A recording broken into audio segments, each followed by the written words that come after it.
Okay, so we're going to do this example. I'm going to show you what I mean by the steps that we went over in the last video.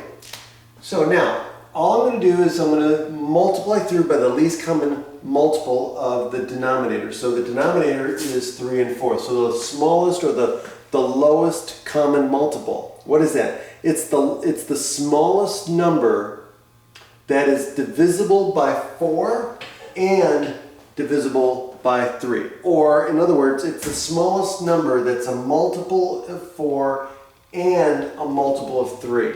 Okay? So the least common multiple. Okay? It's the smallest number that is a multiple of both 3 and 4, and that's 12. So I'm going to multiply everything by 12, right?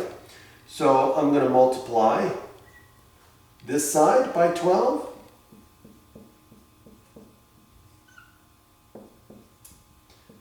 And I'm going to multiply this side by 12.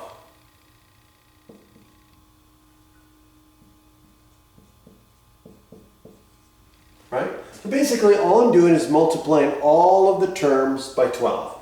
So I'm going to get what? 12 divided by 4 is 3, so I get 3 times negative 1 x, right? Or just negative x, equals 12 times 9 minus 12 times 2/3 x. So again, 12 divided by 3 is 4. So this goes to 1, this goes to 4. And so what do I get? I get negative 3x equals what? 108 minus 8x. And so now I've gotten rid of the fractions. So now it's back to business as usual. So now I'm going to move all of the terms to the variable terms to one side, constant terms to the other side. There's no parentheses, there's no like terms I need to combine at this point. So let's just skip to the rearranging. So now what I'm going to do is I'm going to add 8x to both sides. So this goes to 0, and I end up with 5x equals 108. And so if I divide both sides by 5, what do I get? Well, I get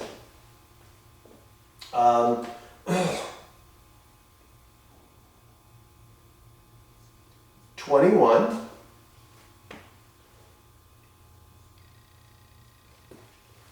and 3/5, right?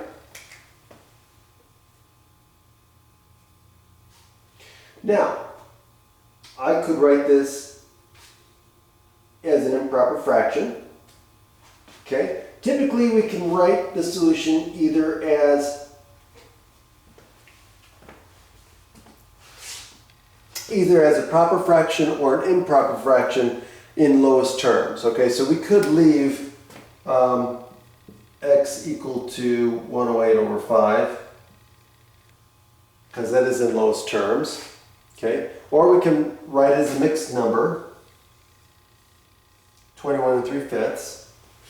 Okay, so but typically we can write it as either a proper or improper fraction. Okay, now the other thing too is this is what we call the exact answer. Okay, and in most cases the exact answer could be in decimal form or in fractional form, but sometimes you can't write it as a decimal in decimal form, or as an exact answer, I should say. So for example, if I have 2/3, right? 2/3 is an exact answer, but as a decimal, I can't write it as an exact form because this is 0.6 repeating. So normally we would just write it as an approximate answer because we would have to round. Okay? So usually we want to write it as an exact answer, so in fractional form, especially when it comes to if we want an exact answer, then we would leave it in fraction form if it's like, for example, in a word problem or something like that. But also, it may ask for an approximate answer. And in that case, we could round it, we could write it as a decimal form. So in a lot of cases, we call this form exact, and when we write it as a decimal, we call it an approximation or approximate answer, okay? Okay. Okay, so we'll do another one. See you later.